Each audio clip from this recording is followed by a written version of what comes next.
Started Muay Thai, and I was doing, like I said, I was doing privates with the late crew Eric Armington, who passed away 4 years ago in a motorcycle accident. And he was my, him and Mark were my trainers. I didn't really do many classes. I just did privates with them. And then probably about maybe 10 months to a year into doing the Muay Thai, I had mentioned to crew Eric that, I wouldn't mind taking a Muay Thai fight. So they gave me their blessing, and I started training for a fight. And the hard part is being the size person that I am. It's hard to get a Muay Thai fight because it's not obviously Muay Thai are all the smaller guys.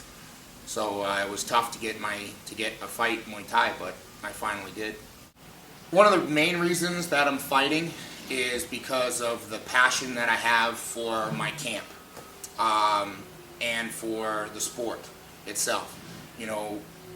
When I started fighting Muay Thai, I wanted to represent Sityodtong, I wanted to represent crew Mark, and I wanted to represent crew Eric Armington.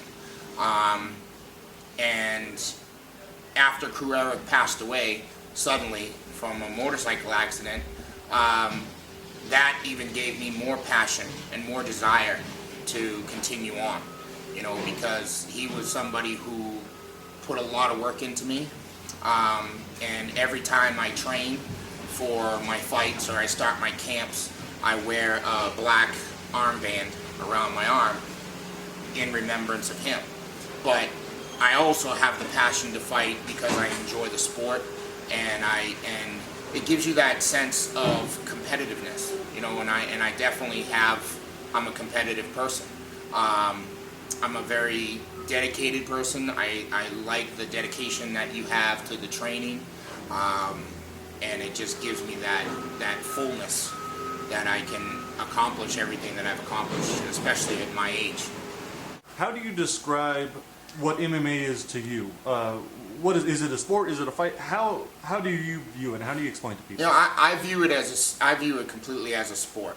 The way that I explain it to people is it's just like playing football, or it's just like playing baseball or basketball or lacrosse or any competitive sport.